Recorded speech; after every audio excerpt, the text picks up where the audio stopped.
SM Store, amanah dalam muamalah. Bismillahirrahmanirrahim. Assalamualaikum warahmatullahi wabarakatuh.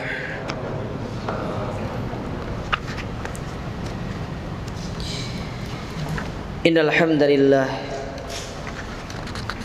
nahmaduhu wa nasta'inuhu wa nastaghfiruh wa na'udzu billahi min syururi anfusina wa min sayyiati a'malina. Man yahdihillahu fala mudilla lahu wa may yudlil fala hadiyalah. Asyhadu an la ilaha illallah wahdahu la syarika lah wa asyhadu anna Muhammadan abduhu wa rasuluh.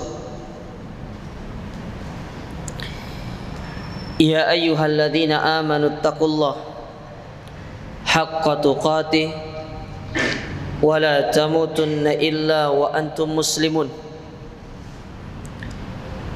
Ya ayyuhan nasu taqu rabbakumul ladzi khalaqakum min nafsin wahidah wa khalaqa minha zawjaha wa batha minhuma rijalan katsiran wa nisaa'a wattaqullaha alladzi tasaaluna bihi wal arham innallaha kana 'alaikum raqiba. Amma ba'du fa inna asdaqal hadithi kitabullah wa khairal huda huda Muhammadin sallallahu alaihi wa ala alihi wasallam wa syarrul umuri muhdatsatuha fa inna kulla muhdatsatin bid'ah wa kulla bid'atin dhalalah wa kulla dhalalatin finnar. Ma'asyiral muslimin wal muslimat, para jamaah, para hadirin yang semoga senantiasa dirahmati dan dimuliakan oleh Allah Subhanahu wa taala. Alhamdulillah, kita bersyukur kepada Allah Azza wa Jalla di kesempatan malam hari yang berbahagia ini kita kembali dipertemukan dan dikumpulkan oleh Allah Subhanahu wa taala di tempat yang mulia ini, di salah satu rumah di antara rumah-rumahnya, di salah satu taman di antara taman-taman surga yang ada di dunia. Terus kita bersyukur kepada Allah jamaah atas segala nikmat yang Allah berikan kepada kita, dan terus kita memohon, berdoa kepada Allah supaya Allah senantiasa menjadikan kita hamba-hamba yang bersyukur kepadanya, sebagaimana hal ini yang diminta oleh Nabi alaihi salatu wassalam di dalam doanya, di mana beliau mengatakan, Allahumma a'inni ala dzikrika wa syukrika wa husni ibadatik.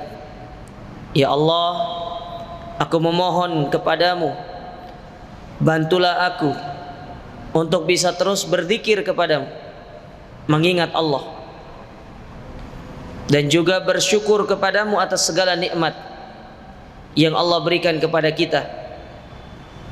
Dan juga yang paling penting, yaitu kita memohon kepada Allah supaya Allah terus membimbing kita untuk bisa beribadah dengan baik di atas tuntunan Rasulullah sallallahu alaihi wa ala alihi wasallam. Para hadirin yang dirahmati dan dimuliakan oleh Allah, kembali malam hari ini kita akan melanjutkan pelajaran kita, yaitu masih kita membaca kitab Usul Ats-Tsalatsah, 3 landasan utama, yang syarahnya kita ambil dari tulisan Syekh Muhammad ibn Shalih Al-Utsaimin rahimahullah. Dan sekarang kita masuk ke dalam bab atau pembahasan wa dalilu syahadati anna Muhammadan Rasulullah, dalil terkait syahadat yang kedua, yaitu Muhammad Rasulullah. Disebutkan di sini dalil yang dibawakan oleh penulis matan kitab ini, yaitu Syekh Muhammad At-Tamimi, dalam surat At-Taubah pada ayat yang ke-128. Betul tidak? Betul ya? Pada ayat yang ke-128, di mana Allah Subhanahu wa taala berfirman,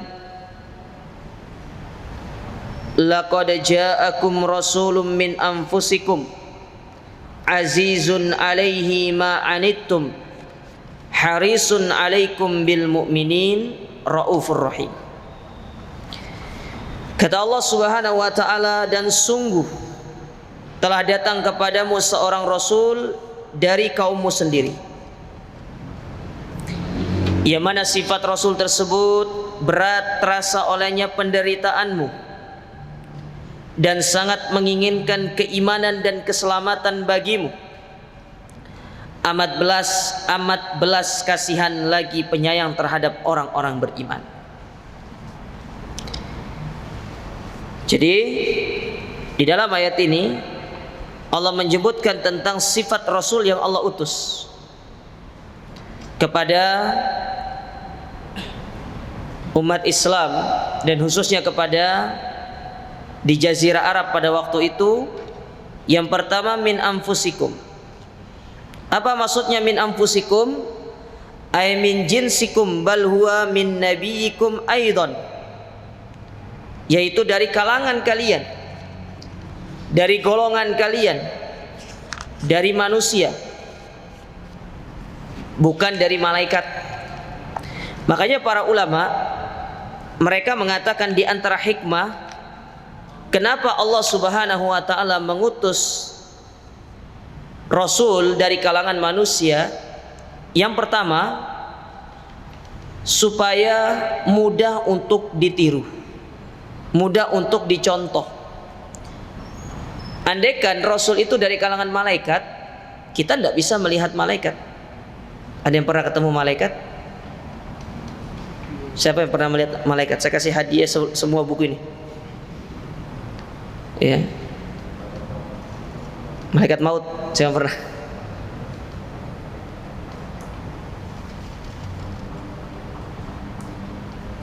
Andaikan dikirim dari kalangan malaikat, tidak akan bisa dicontoh, tidak akan bisa dijadikan sebagai percontohan. Makanya kenapa Allah mengutus dari kalangan manusia, supaya mudah bagi manusia itu untuk mencontoh Rasul tersebut. Dilihat bagaimana praktek yang benar dari agama tersebut atau syariat tersebut. Makanya Allah sebutkan diutusnya Rasul itu sebagai salah satu nikmat yang terkadang kita sering melupakannya. Dalam ayat yang lain Allah mengatakan, laqad mannallahu 'alal mu'minin id ba'atsa fihim rasulan min anfusihim. Dan sungguh telah Allah berikan nikmat kepada orang-orang yang beriman. Apa di antara nikmat yang Allah berikan kepada orang-orang beriman? Tatkala Allah mengutus kepada mereka seorang Rasul. Ini nikmat yang jarang kita syukuri, nikmat yang jarang untuk kita tadabburi. Ternyata diutusnya Nabi itu merupakan satu kenikmatan. Lupa kita. Kita tuh sibuk kalau ngomong nikmat itu sibuknya tentang harta, fulus. Ya. Pokoknya nikmat itu yang berbau-bau fulus. Ya. Nikmat itu kalau kita ekspektasikan kalau dapat pekerjaan itu nikmat. Ya. Padahal sakit itu sebenarnya nikmat, jemaah. Kok bisa sakit nikmat? Iya, dengan sakit itu Allah sedang mengampuni dosa-dosa kita. Kita bersabar ketika menghadapi penyakit itu nikmat. Cuma terkadang jarang di antara kita yang bisa memahami akan hal ini. Makanya Nabi SAW pernah bersabda dalam hadis yang sahih yang dikeluarkan Bukhari Muslim dari sahabat Suhaib ibn Sinan radhiyallahu taala anhu, beliau pernah mengatakan, ajaban li amril mu'min. Sungguh mengherankan perkaranya orang-orang yang beriman. Inna amrahu kullahu khair. Sesungguhnya perkara orang beriman itu semuanya baik, tidak ada yang jelek. Cuma sudut pandang manusia saja yang menganggap perkara tersebut jelek. Tapi sudut pandang Allah atau menurut syariat itu tidak buruk. Namun manusia saja yang melihat bahwa oh itu adalah perkara yang buruk, ini perkara yang baik. Padahal kalau kita timbang dengan syariat, tidak ada yang jelek dalam agama kita itu. Semuanya baik. Mungkin sering bertanya dalam diri kita, kalau memang ya Allah itu menghendaki kebaikan kepada kita, kenapa Allah menciptakan iblis? Kita katakan ada hikmah.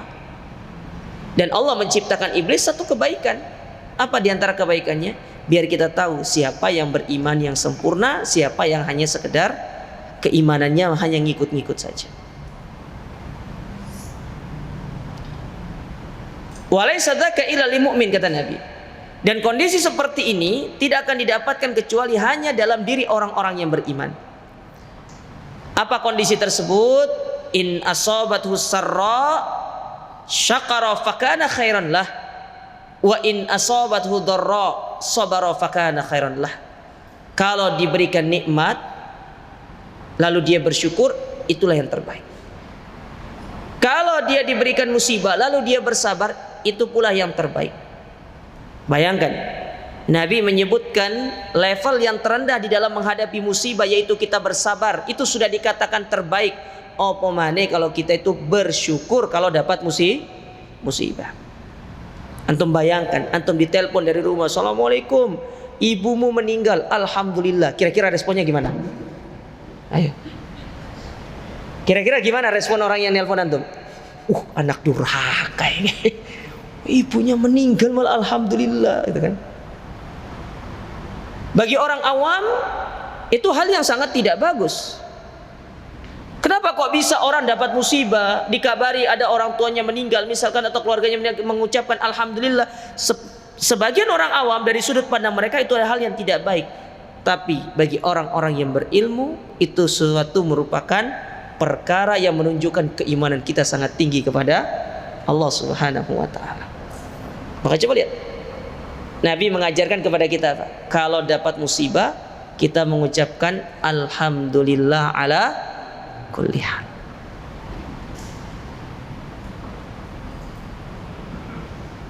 Tidak semua orang bisa memahaminya. Hanya orang-orang yang telah memiliki ilmu dan mengerti akan hakikat dari syariat.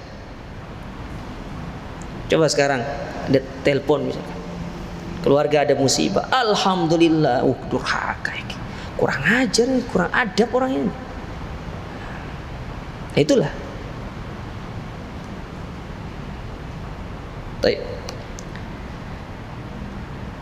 Kita kembali ke masalah diutusnya Rasul. Nah, ini terkadang nikmat yang jarang kita pahami. Padahal Nabi diutus itu sebuah nikmat. Yang pertama tadi supaya gampang untuk diikuti. Yang kedua, kenapa kok Nabi itu diutus dari kalangan mereka, khususnya dari kalangan orang Arab pada waktu itu? Dan coba lihat, ketika Allah mengutus seorang Nabi, khususnya Nabi Muhammad SAW, memilih dari orang yang keluarganya atau nasabnya tinggi. Nabi nasabnya tinggi, jemaah. Antum kalau mau celah Nabi dari sisi nasab tidak akan bisa. Makanya Allah menutup celah itu supaya tidak ada alasan bagi orang-orang musyrikin jahiliyah untuk menolak Nabi, mengatakan, "Oh, kami tidak mau mengikuti engkau. Kamu itu secara nasab rendah dari kami." Tapi Allah tutup celah itu supaya tidak dijadikan sebagai dalil oleh orang-orang musyrikin untuk menolak Nabi. Namun itulah jamaah, kalau terkadang kita berpikir bagaimana caranya untuk kita terus berupaya menyampaikan kebenaran ini, maka orang-orang yang menyimpang juga dia terus berpikir bagaimana caranya supaya kebenaran ini tidak tersampaikan. Mereka cari cara bagaimana caranya supaya Nabi Muhammad ini punya celah untuk dikritik, punya aib, supaya kita tidak usah mengikuti dia. Mau dibilang nasabnya rendah, Nabi nasabnya tinggi. Ya toh? Mau dibilang Nabi itu orang yang pendusta, Nabi itu tidak pernah berdusta. Nabi terkenal dengan gelarnya Al-Amin, orang yang amanah. Lalu apa gelaran yang diberikan kepada Nabi? Nabi dikatakan sebagai sobe, yang keluar dari adat istiadat kaumnya. Dan bagi Nabi itu pukulan yang telak, dikatakan keluar dari adat istiadat kaumnya. Ya. Akan tapi celaan-celaan yang tadi yang sering kita dapat di tengah masyarakat, oh dia itu kan bukan darah biru, dia itu bukan ini, itu ditutup sama Allah Ta'ala supaya tidak dijadikan celah bagi orang-orang musyrikin untuk mengejek Nabi SAW. Namun sekali lagi, namanya orang yang tidak senang kepada kebenaran selalu akan berusaha untuk mencari cara supaya kebenaran itu tidak tersampaikan. Entah antum dikatakan ya kambing lah, entah dikatakan kebanjiran lah, entah dikatakan apalah, entah antum dikatakan ini segala macam. Hada min sunnatillah aja. Ini sudah fitrahnya. Ya. Tinggal bagaimana sikap kita. Kalau ada yang seperti itu kepada kita dan kita mengikuti kebenaran, maka antum harus bersyukur kepada Allah. Berarti sebenarnya antum sekarang ini sudah berada di atas kebenaran tersebut. Baik.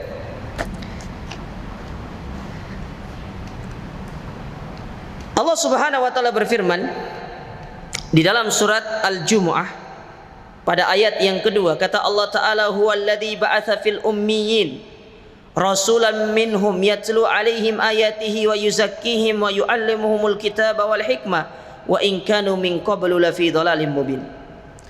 Kata Allah Subhanahu wa taala, dan dialah yang telah mengutus kepada umat-umatnya seorang rasul.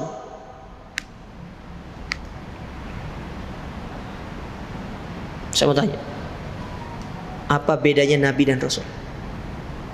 Yang jawab angkat tangan. Yallah ijabah. Naam. Kalau Nabi, Cah bagus. Kalau Nabi apa? Sebentar. Kasih mic-nya biar didengar sama akhwat. Siapa tahu ada yang daftar setelah ini. kalau Nabi diberi hikmat oleh Allah untuk dirinya sendiri atau kaumnya sendiri. Diberi apa? Nikmat. Apa itu? Gini itu apa itu? Diberi wahyu oleh Allah untuk dirinya sendiri sama kaumnya sendiri. Kalau Rasul diberi wahyu oleh Allah untuk disebarkan ke seluruh umat manusia. Atau pembenarnya adalah nabi-nabi. Ya, kalau Nabi itu diberikan wahyu untuk dirinya sendiri dan umatnya. Kalau Rasul untuk Seluruh umat manusia. seluruh umat manusia.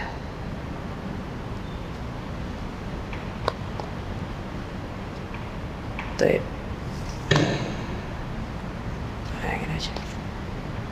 Punya beliau aja. Ya, siapa tahu ketularan menikah lagi antum. Baik, ada yang mau coba lagi? Siapa tadi yang pertama? Yang belakang aja, ada apa? Kalau Nabi kalau Nabi menjadi Rasul, kalau Rasul sudah pasti Nabi. Dan kalau Nabi itu tidak ada kewajiban menyampaikan risalah kepada umat. Tapi kalau Rasul itu wajib menyampaikan risalah kepada umat. Kalau Nabi belum tentu Rasul. Kalau Rasul pasti Nabi. Terus yang kedua, kalau Nabi tidak ada kewajiban untuk menyampaikan risalah kepada Rasul. Kalau Rasul memiliki, ya, kasih. Satu lagi, siapa mau coba? Bapak aja, yang belakang, ya.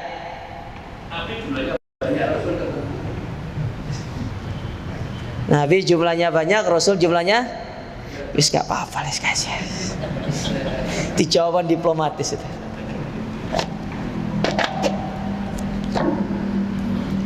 Baik. Ada mencoba lagi?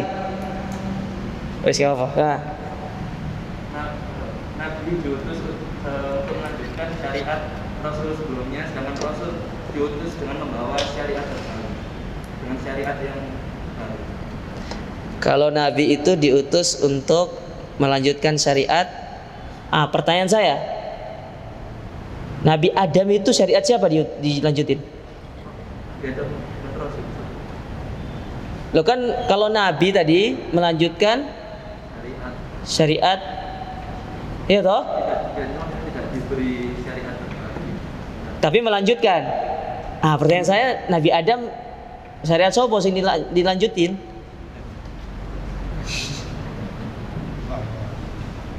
Tapi lah Mas, tolong Mas. Nah, sisa 1 is. Berapa barusan? 4 ya?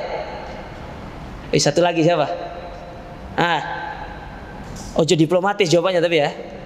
Hampir sama Ustaz. Loh bersama. Kalau Nabi membawa wahyu, menyampaikan wahyu untuk kaumnya.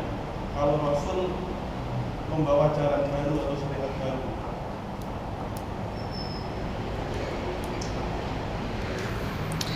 Labas.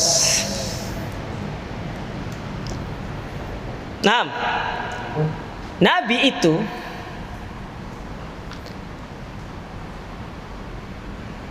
adalah utusan Allah Subhanahu wa taala yang Allah utus membawa wahyu yang hanya untuk diajarkan untuk dia sendiri dan juga kaumnya yang ada di sekitarnya. Dan dia tidak ada kewajiban untuk menyampaikan kepada kaum yang lain. Mana contohnya? Kisah Nabi Musa dengan Nabi Khidir. Ya.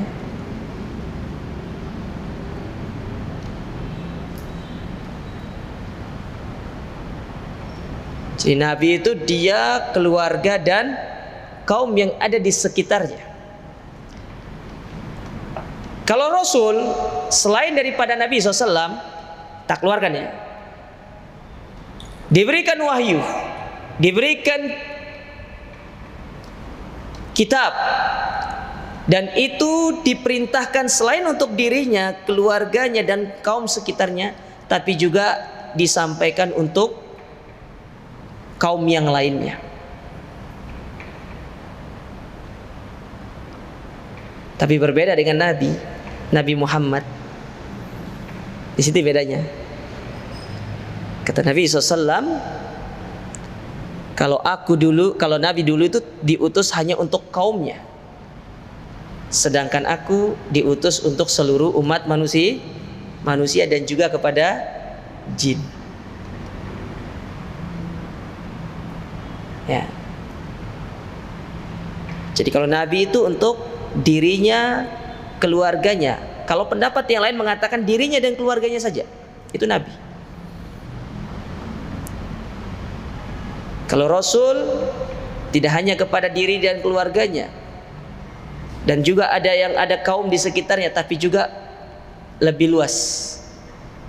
Ya, lebih luas lagi. Namun itu dikeluarkan dari Nabi SAW. Karena Nabi adalah Rasul terakhir yang Allah utus bukan hanya kepada kaumnya, kepada keluarganya, tapi juga diutus kepada seluruh manusia dan kepada jin, kepada bangsa jin. Sehingga apa kesimpulannya Ustaz? Ya, kesimpulannya kalau dari penjelasan para ulama, kalau mau diambil yang paling ringkas nih, Nabi itu untuk dirinya dan keluarganya dan orang yang hanya ada di sekitarnya saja. Tapi kalau Rasul tambah, untuk untuk kaumnya dan orang-orang yang hidup di sekitar dia dari kaumnya tersebut. Tidak luas. Contohnya Nabi Musa. Nabi Musa hidup di zaman Nabi Khidir. Nabi Khidir hidup di zaman Nabi Musa. Tapi syariat Nabi Musa tidak meluas sampai harus menjadikan Nabi Khidir masuk ke dalam syariat Nabi Musa. Begitu pula Nabi Musa tidak diwajibkan untuk masuk ke dalam syariat Nabi Khidir alaihi salam. Berbeda ketika Nabi mengatakan kepada Umar, andaikan Nabi Musa itu hidup, maka dia harus mengikuti syariatku, karena syariat Nabi itu secara menyeluruh. Ya, nggak sering dikeluarkan dari para ulama. Ya. Baik.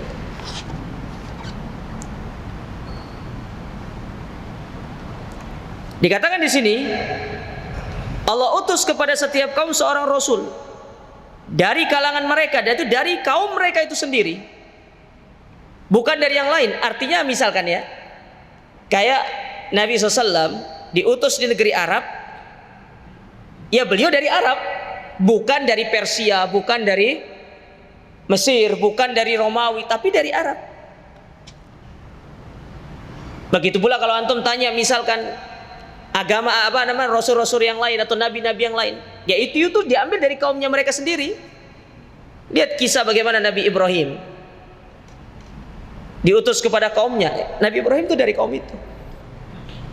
Ya.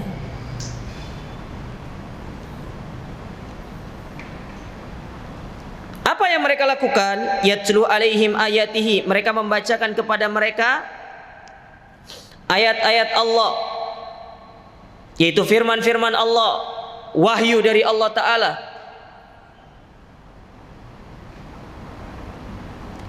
Seperti Nabi Musa diberikan Taurat, dibacakan kepada Bani Israel. Lalu Nabi Isa, Nabi Muhammad diberikan Al-Quran, dibacakan kepada orang Arab dan seluruh kaum atau seluruh umat manusia. Seperti Nabi Daud diberikan Zabur, Nabi Ibrahim diberikan Suhuf Ibrahim untuk dibacakan kepada kaumnya. Wa yuzakkihim, dan mentazkiyah mereka. Apa maksudnya mentazkiyah mereka? Mensucikan mereka, membersihkan mereka dari kesyirikan, dari peribadatan kepada selain Allah menuju ketaatan hanya kepada Allah. Dari kita menjadi budak makhluk menjadi budaknya Allah Ta'ala, dibersihkan. Makanya yang dimaksud dengan tazkiyatun nufus, mensucikan jiwa itu, konten yang paling utama dari tazkiyatun nufus itu adalah kita membersihkan jiwa kita dari kesyirikan menuju tauhid. Kita membersihkan diri kita dari penghambaan diri kepada selain Allah menuju ketaatan hanya kepada Allah. Itu tazkiyatun nufus yang paling utama.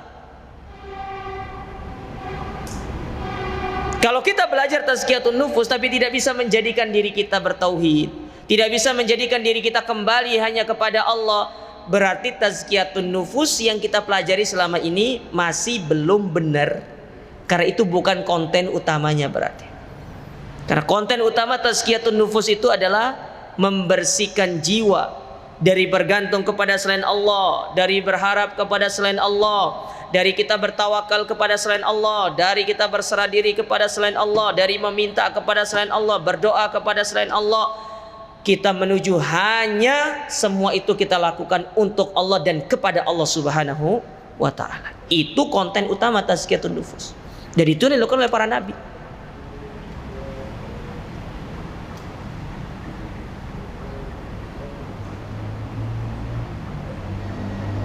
Ya. Wa yu'allimuhumul kitab, dan mereka pula mengajarkan Alkitab mereka, wal hikmah, dan juga al hikmah. Al hikmah di sini banyak penafsirannya. Di antaranya penafsiran al hikmah itu adalah al ilmu, diajarkan ilmu, yang mana ilmu itu bersumber dari kitab tersebut. Kalau kita bersumber dari Al-Quran dan Sunnah, itulah ilmu yang harus kita pahami, yang harus kita pelajari. Makanya kalau kita ingin belajar ilmu agama, sumber utamanya itu Al-Quran dan Sunnah. Karena itu merupakan pokok ilmu dalam agama kita. Seluruh kitab para ulama itu diambil dari Al-Quran dan Sunnah pokoknya, lalu dijelaskan sama mereka. Makanya kalau kita ingin mengetahui tentang syariat Islam ini, Kita kembali kepada Al-Quran dan Sunnah, kita pelajari. Kata Nabi SAW, taraktu fikum syai'aini in tamassaktum bihima lan tadillu ba'dahuma kitaballahi wa sunnati. Dua hal yang menjadi pokok ilmu dalam syariat kita, Al-Quran dan Sunnah. Pegang teguh keduanya, kalian selamat. Kalau kalian tidak berpegang teguh dengan keduanya, maka bisa dipastikan kita akan menyimpang dari jalan kebenaran. Namun perlu diingat, memahami Al-Quran dan Sunnah itu harus dengan pemahaman salaful ummah, pemahaman para sahabat, karena mereka adalah manusia yang Allah berikan lisensi bahkan sebelum mereka itu dilahirkan di atas muka bumi ini. Siapa yang bisa menyebutkan dalilnya? Para sahabat adalah manusia yang telah Allah berikan lisensi untuk diikuti sebelum mereka dilahirkan di atas muka bumi ini. Nah, siapa bisa sebutkan dalilnya? Ya, jemaah. Yallah. Dalam surat apa? Coba saja. Coba itu dapat hadiah. Nah,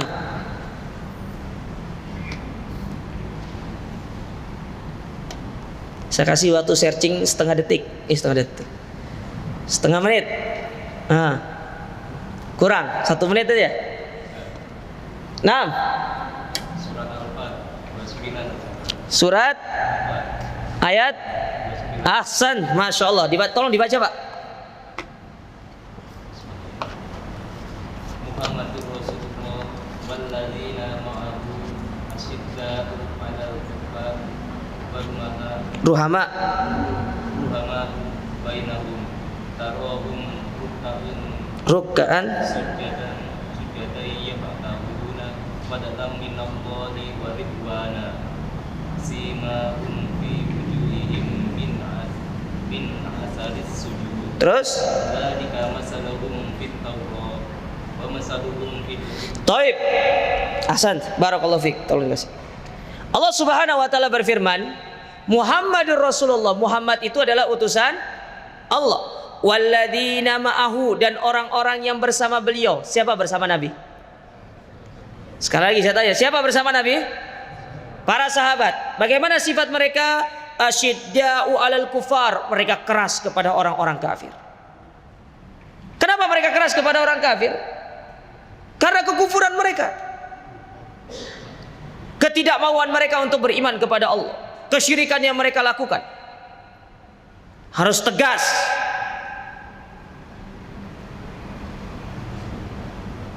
Bukan malah kita loyo. Kita tegas mengingkari kemungkaran mereka.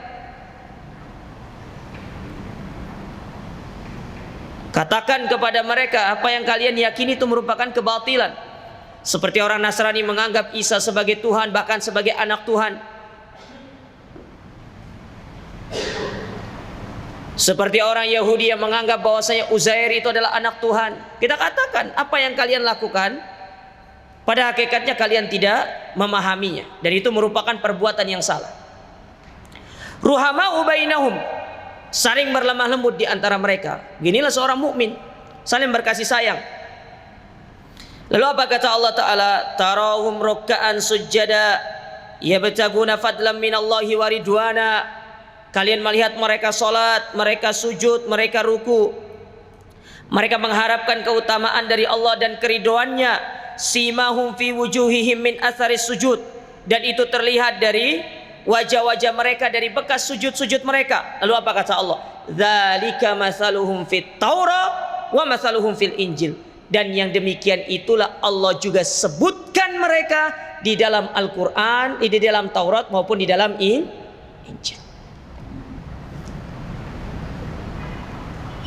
Allah sebutkan mereka. Allah kasih lisensi kepada mereka di dalam kitab-kitab terdahulu. Maka ini sebagai dalil yang jelas bahwasanya memahami agama ini, jemaah, memahami Al-Quran dan Sunnah itu tidak bisa kita lepas dari pemahaman mereka. Oleh karenanya Imam Ahmad bin Hanbal rahimahullah di dalam kitab beliau Ushulus Sunnah, ketika menyebutkan permulaan dari kitab Ushulus Sunnah, kata beliau, Ushulus Sunnah indana, adapun dasar-dasar sunnah yang kami yakini, kata beliau, yang pertama adalah at-tamassuku bima kana alaihi ashabun Nabi sallallahu alaihi wa alihi wasallam. Kami berpegang teguh dengan apa yang para sahabat berada di atasnya.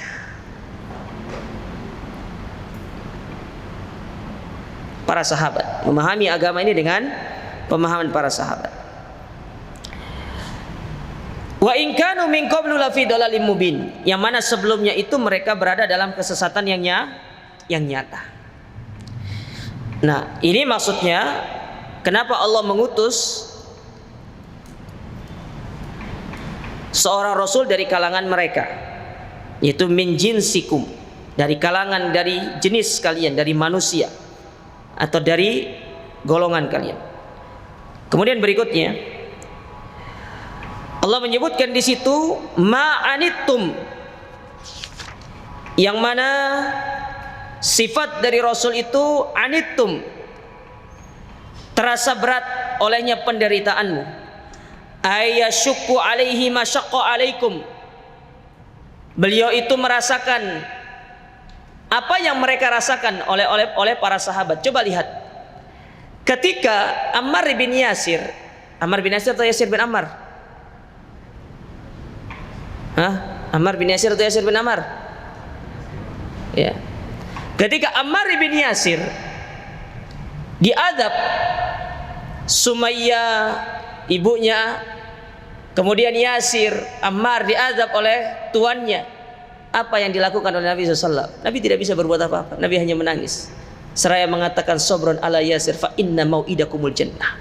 Bersabarlah menerima siksaan dari mereka orang-orang musyrikin, karena yang telah menanti kalian adalah surga. Nabi tidak bisa berbuat apa-apa, karena di saat itu di kota Mekah Nabi hanya mampu untuk berdoa sama Allah Subhanahu wa taala. Yang beliau hanya bisa lakukan hanya berpasrah diri, berdoa kepada Allah supaya segera datang kemenangan itu. Makanya puncaknya ketika di perang Badar, melihat bagaimana kasih sayang Nabi kepada para sahabat, Nabi di dalam tendanya berdoa meminta kepada Allah, sampai diceritakan oleh dalam sebuah riwayat Abu Bakar itu sampai 3 kali mengangkat ridanya Nabi SAW. Saking rida itu tidak bisa tetap di pundak Nabi, karena saking tingginya Nabi itu mengangkat tangan untuk berdoa kepada Allah. Berdoa, minta kepada Allah sambil menangis. Allahumma anjis wa'daka, ya Allah, tunaikan janjimu. Engkau berjanji sama aku, engkau akan menolong aku dan kaumku. Sekarang aku tagih janjimu. In tukhlaq hadhil isabah lan tu'bad fil ardi ba'dal yaum. Kalau sekiranya kami sekarang ini hancur, kalah, maka tidak akan ada yang menyembahmu di atas muka bumi ini. Apa kata Abu Bakar As-Siddiq? Hasbak ya Rasul, hasbak, cukup. Allah pasti akan mendengarmu. Saking Nabi itu merengek-rengek di hadapan Allah Ta'ala, melihat bagaimana penderitaan para sahabat di Mekah. Lalu sekarang mereka ingin mengambil harta mereka yang dirampas.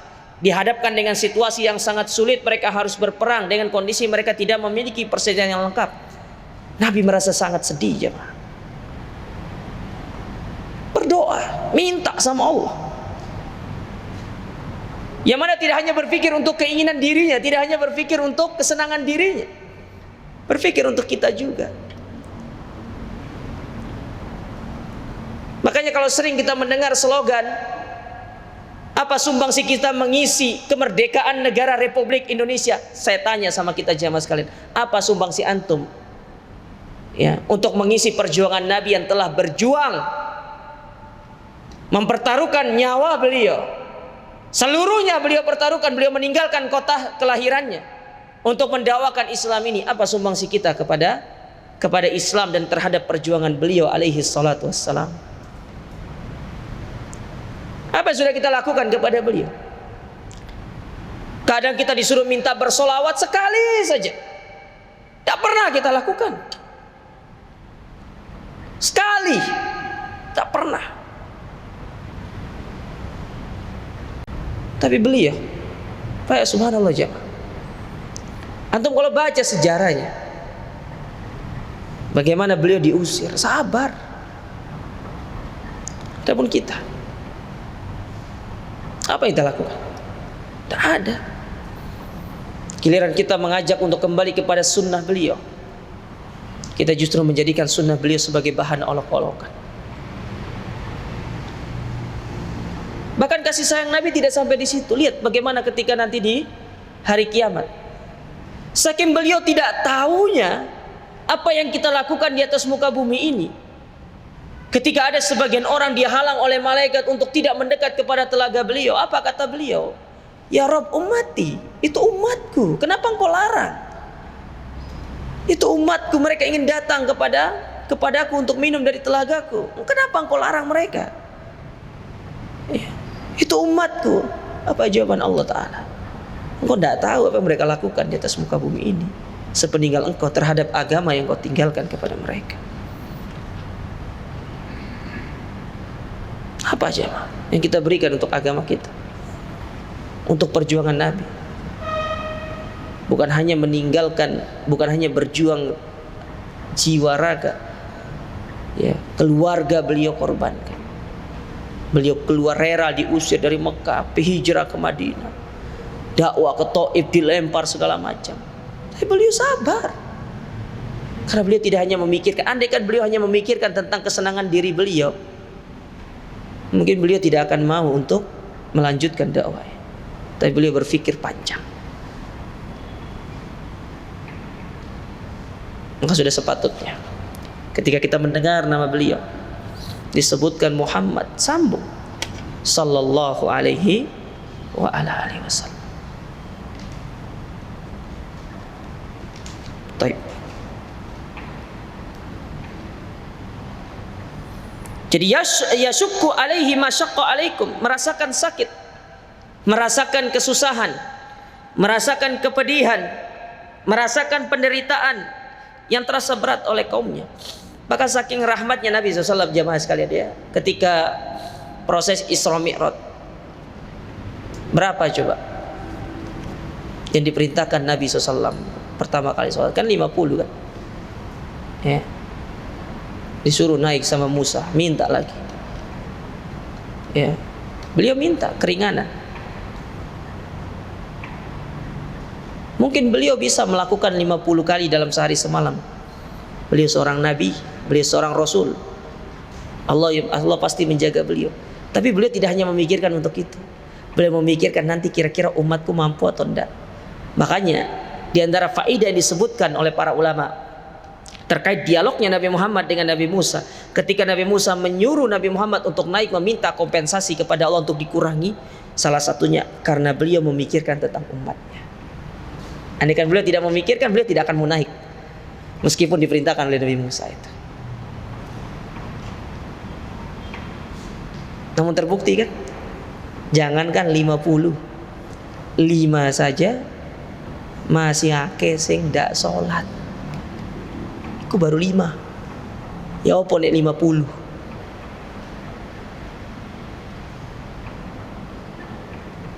Bisa-bisa nggak ono sing sholat. Ini 5 loh coba. Sekali sholat itu tidak perlu waktu lama ya. Dari sholat sampai kita zikir maksimal 15 menit. Masa 15 menit gak ada waktu kita untuk mengerjakan hal itu? Tapi coba kalau antum gowes 3 jam 4 jam, kuat kan? Kuat gak? Kuat nggak? Dari sini ke Pandaan, dari Pandaan balik lagi, kuat. Giliran sholat, oh, kok ai? Fasuhan.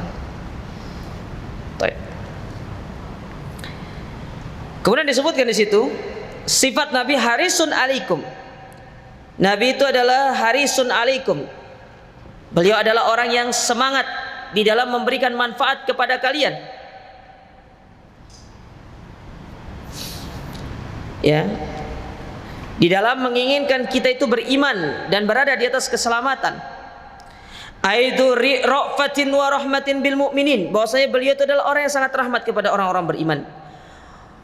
Wa hassal mu'minin bidzalika li'annahu adil kuffari wal munafik. Dan itu ditunjukkan dengan beliau itu mengajak orang-orang yang beriman untuk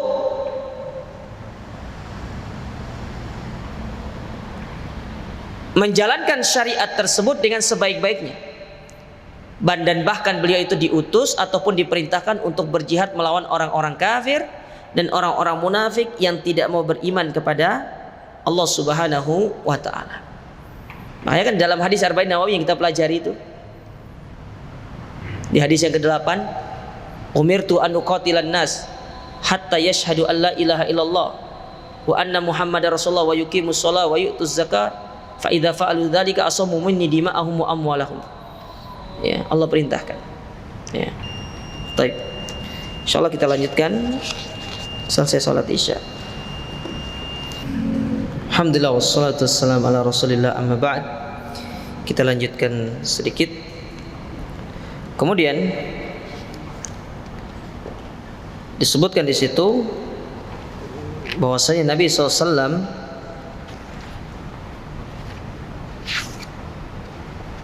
menghususkan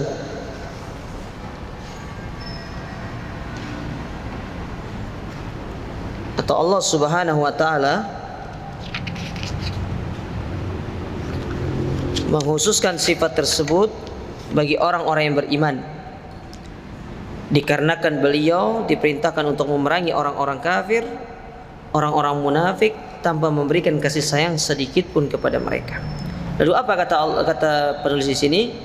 Wa hadhil awsaf, dan sifat-sifat ini maksudnya yang Allah sebutkan di dalam surat At-Taubah ayat yang ke-128, tadullu ala annahu Rasulullahi haqqan kama dalla ala dzalika qauluhu ta'ala. Hal ini menjelaskan kepada kita bahwasanya beliau merupakan Rasulullah yang hak. Ya. Beliau memiliki sifat-sifat tersebut dan juga dikhususkan kepada orang-orang yang beriman, sebagaimana dalil-dalil yang disebutkan di antaranya dalam surat Al-Fatah tadi ayat yang ke-29. Kemudian dalam surat Al-A'raf pada ayat yang ke-158, di mana Allah Ta'ala menyebutkan qul ya ayyuhan nas inni rasulullahi ilaikum jami'a. Katakanlah wahai sekalian manusia, sesungguhnya aku ini adalah utusan Allah kepada kalian seluruhnya.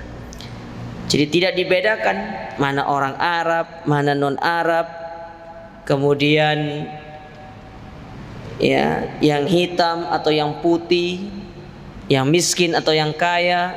Nabi diutus kepada mereka semuanya. Makanya di dalam haji wada, ketika Nabi berkhutbah di dalam hajjatul wada, apa kata Nabi SAW?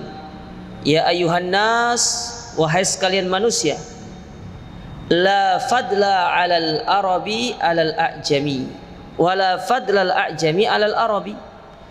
Tidak ada keutamaan bahwa ini orang Arab dibandingkan non Arab atau non Arab dibandingkan orang Arab. Akan tetapi yang menjadi pembeda antara manusia itu inna akramallahi, sesungguhnya inna akramakum indallahi atqakum, yang paling mulia di sisi Allah itu yang paling bertakwa. Jadi kalau kita ingin menggapai kemuliaan yang hakiki, itu cara menggapainya dengan takwa, bukan dengan harta, bukan dengan kedudukan, bukan dengan jabatan, bukan pula dengan seluruh apa yang kita miliki di dunia ini. Tapi kalau kita ingin menjadi orang yang mulia, dengan sebenar-benar mulia, itu digapai dengan ketakwaan, digapai dengan kita semakin mentaatkan diri kita kepada Allah. Lihat kata seorang penyair, ketika mereka, atau disebutkan oleh para ulama, di antara salah satu faedah kenapa Allah tidak memberikan hidayah kepada Abu Thalib.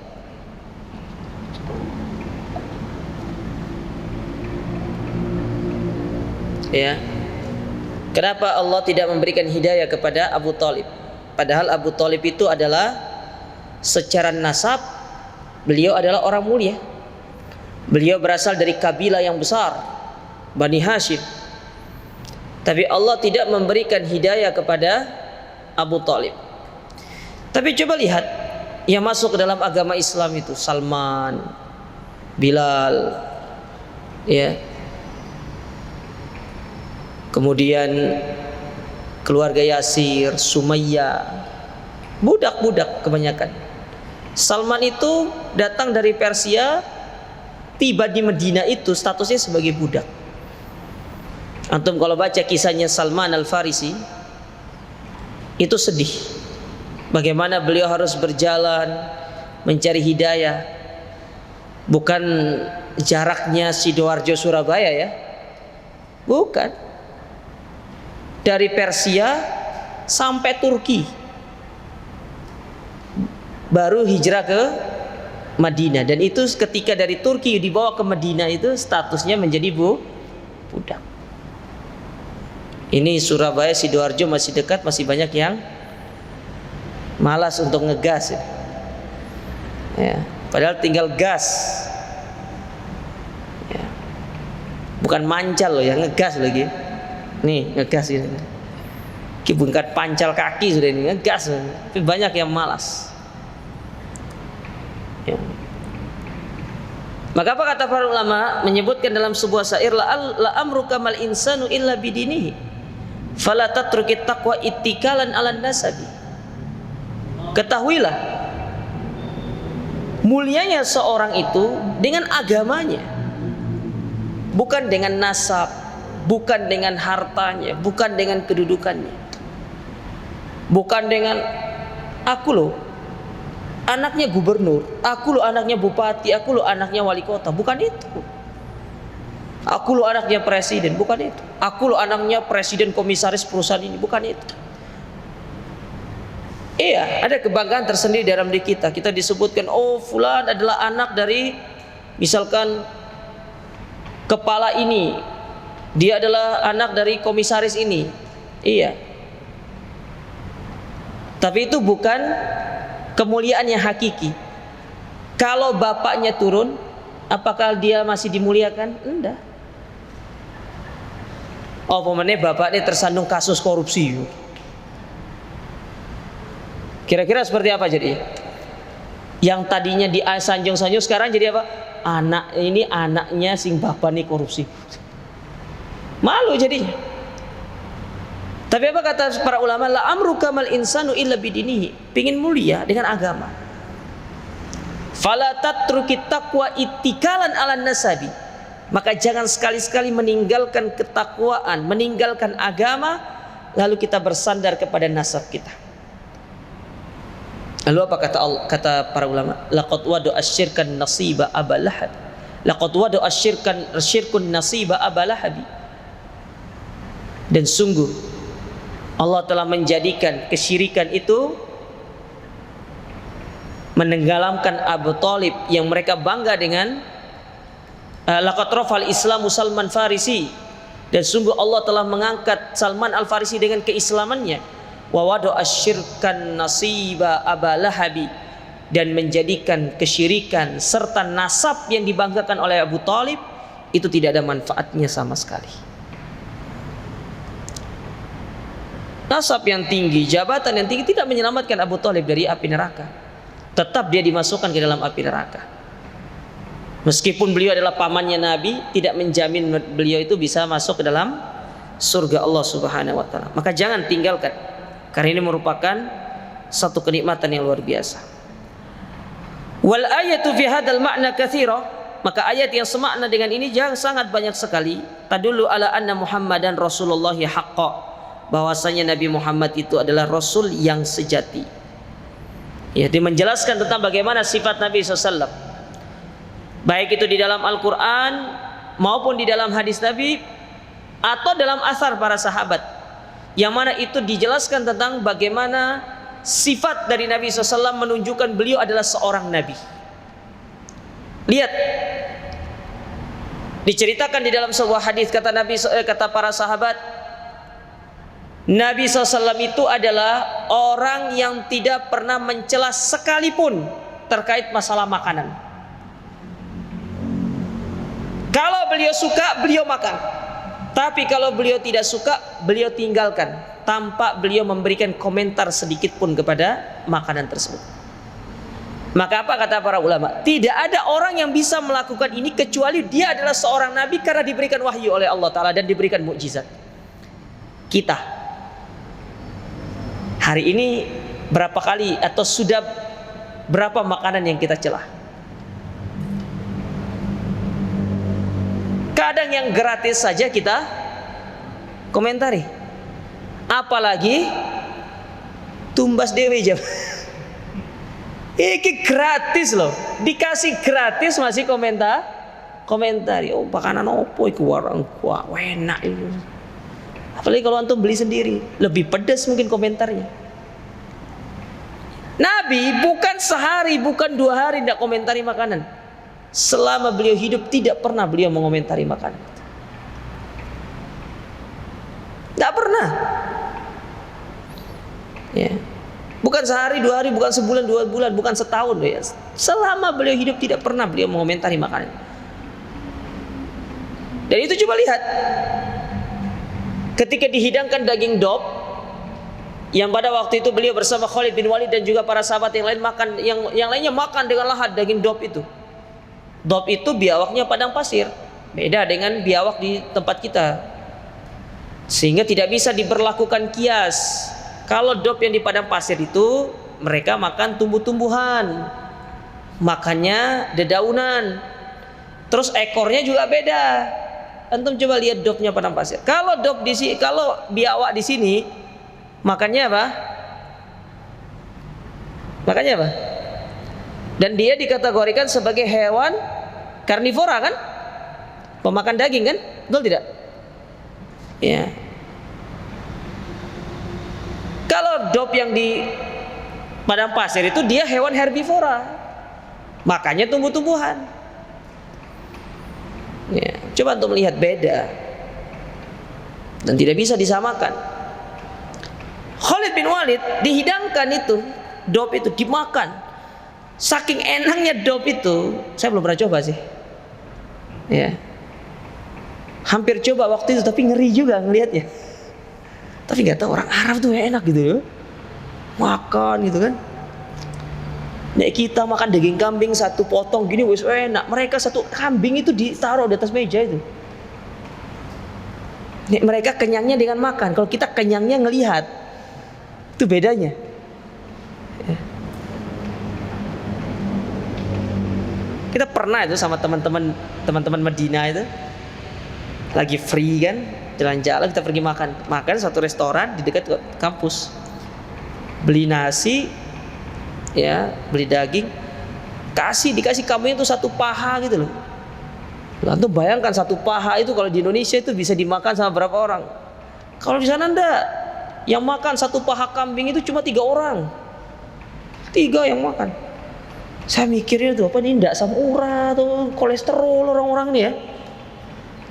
Kita ngelihatnya ngeri gitu kan. Ya.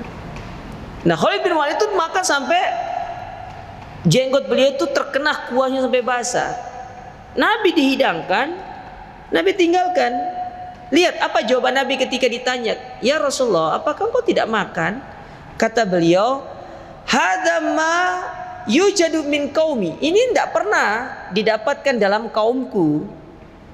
Maksudnya aku tuh tidak makan, tapi bahasa beliau halus gitu loh. Aku tuh tidak makan, tapi bahasanya ini makanan tidak ditemukan di kaumku. Sehingga karena aku tidak menemukan di kaumku, aku pun tidak memakannya. Tidak ngomong Nabi, iki panganan opo, enggak wena iki. Masa Nabi dikasih ini? Nabi enggak ngomong gitu. Ya, beda kalau zaman kita sekarang ini, masa Ustadz dikasih ini? Ya, Nabi enggak gitu ngomongnya. Nah, kisah lagi, contoh lagi seperti yang diceritakan oleh Anas bin Malik. Anas bin Malik 10 tahun menjadi pelayan Nabi, dari usia 10 tahun sampai usia 20 tahun. 10 tahun Nabi dilayani oleh Anas bin Malik radhiyallahu taala anhu. Karena kan Nabi di Madinah kan 10 tahun. Dilayani sama Anas bin Malik selama 10 tahun. Apa kata Anas bin Malik? Aku melayani Nabi selama 10 tahun, tidak pernah Nabi itu mengatakan, Anas, kenapa begini? Mengapa begitu? Tidak pernah.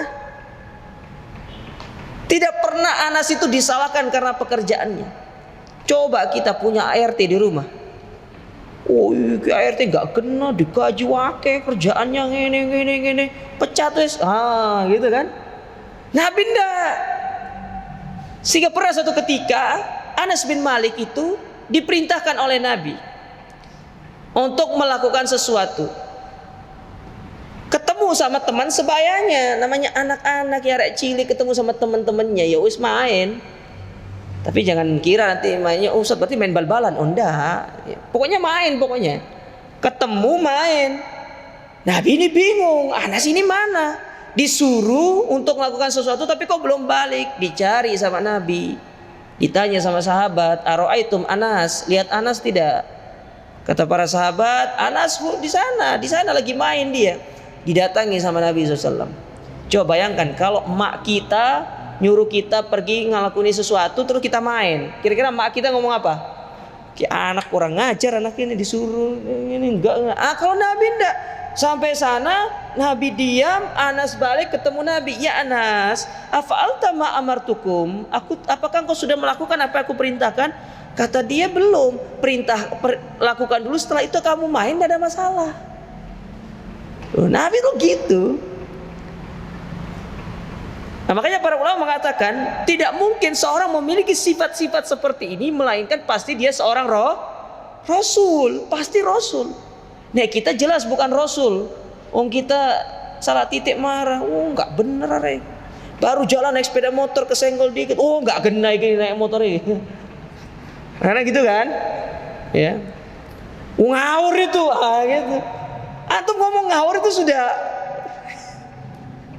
ngele, dipotong, tiba-tiba dipotong. Arek iki gak golil ada, barek iki gak punya. Kita beda, Nabi ndak. Makanya kita bukan Nabi. Muhammad itu Nabi. Itu yang disebutkan oleh para ulama dari bagaimana beliau itu, dalil-dalil yang menjelaskan kepada kita bahwasanya beliau itu seorang nabi yang hakiki, baik itu dari Al-Quran, dari hadis ataupun dari persaksian para sahabat ridwanullahi taala jami'an. Baik. Kemudian disebutkan di sini. Lalu kata Syekh Muhammad bin Abdul Wahab, "Wa makna syahadati anna Muhammadar Rasulullah." Maka adapun makna dari syahadat bahwasanya Muhammad Rasulullah itu adalah ta'atu fi ma amar wa tasdiqu fima akhbar wa ijtinabu anhu ma naha wa zajar wa alla yu'badallahu illa bimasyara'.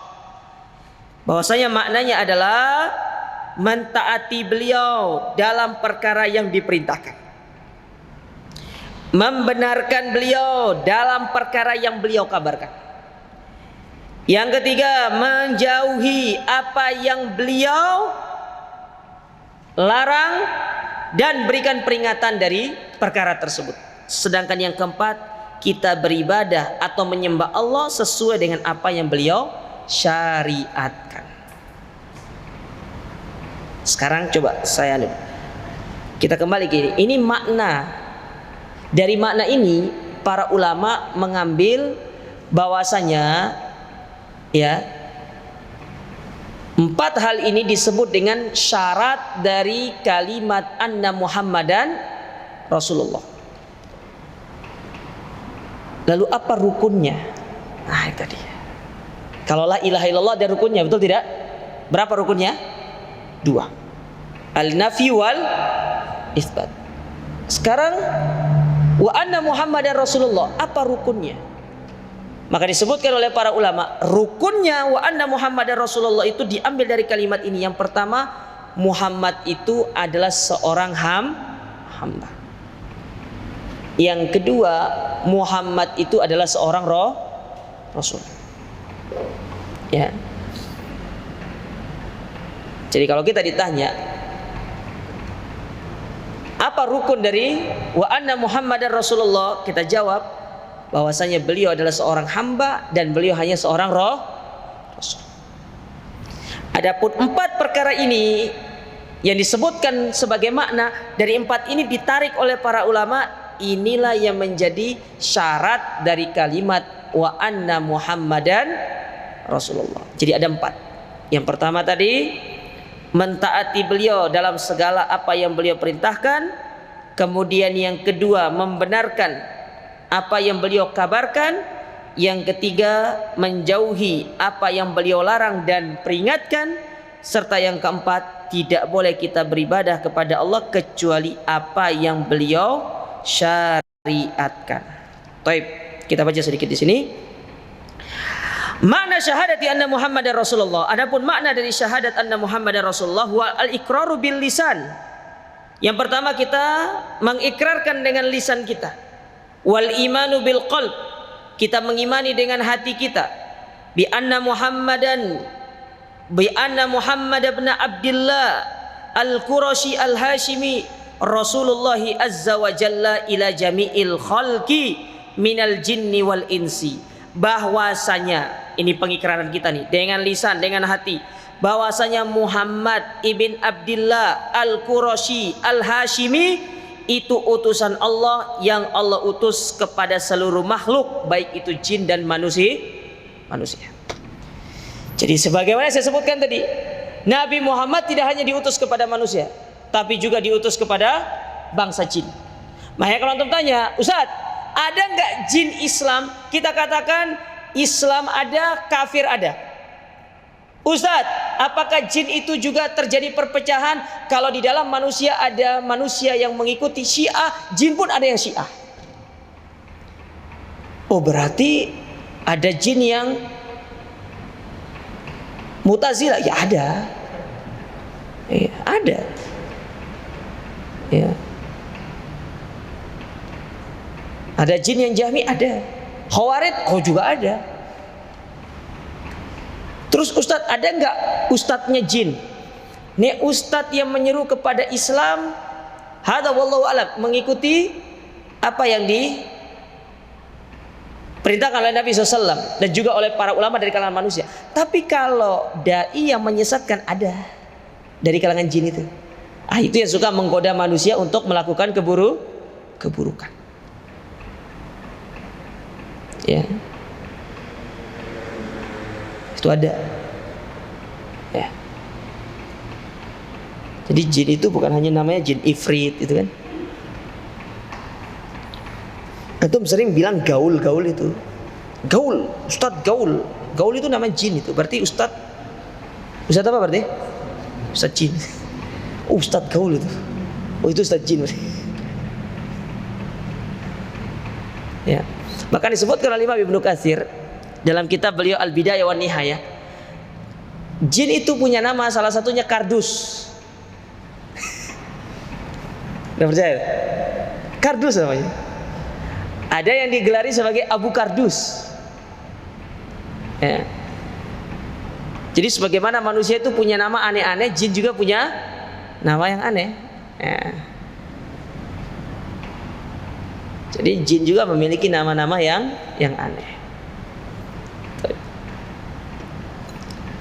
Sebagaimana Allah Ta'ala berfirman, "Wa ma khalaqtul jinna wal insa illa liya'budun." Dan tidaklah aku menciptakan jin dan manusia kecuali untuk beribadah. Lalu apa kata Syekh di sini? Wala ibadatan lillahi ta'ala illa an tariqil wahyi alladzi ja'a bihi Muhammadun sallallahu alaihi wasallam. Dan tidaklah jin itu beribadah kecuali melalui jalan wahyu. Dan wahyu itu yang Allah turunkan kepada Nabi. Ya. Makanya Nabi SAW dalam sebuah hadis beliau mengatakan, wa bu'istu ilan nasi jami'an, atau wa bu'istu ilas saqalain, aku diutus kepada dua golongan, yaitu golongan manusia dan kepada golongan jin. Ya. Jadi jin itu masuk ke dalam media atau masuk ke dalam mad'un yang didakwakan oleh Nabi SAW. Makanya Nabi pernah menyebutkan bahwasanya ada jin-jin yang masuk Islam, termasuk korin saya.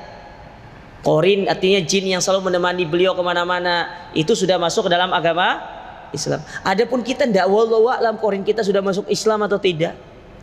Kalaupun masuk Islam, apakah Islamnya di atas Al-Quran dan Sunnah, ataukah justru Islamnya yang abangan? Hadza wallahu a'lam.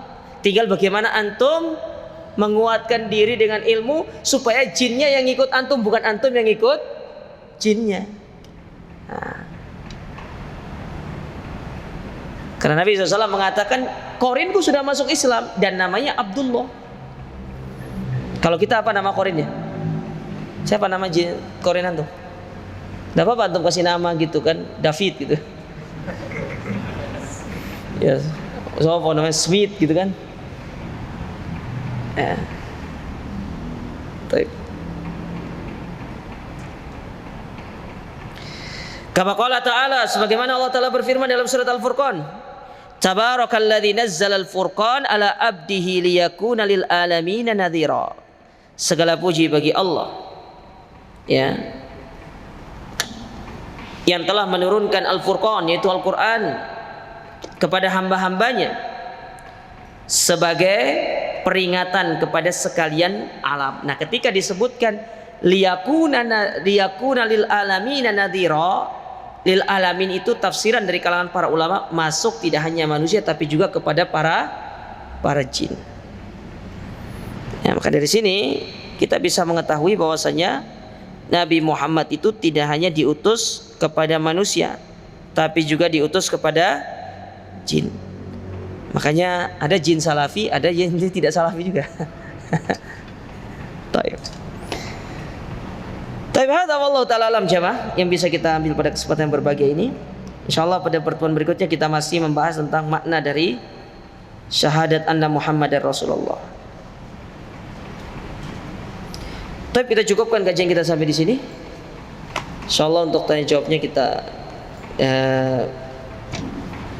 adakan pada pertemuan berikutnya saja. Kita akhiri dengan doa kafaratul majlis. Subhanakallahumma rabbana bihamdika asyhadu an la ilaha illa anta astaghfiruka wa atubu ilaik. Wassallallahu ala nabiyina Muhammad wa ala alihi wasallam wa akhiru da'wana alhamdulillahi rabbil alamin. Wassalamualaikum warahmatullahi wabarakatuh.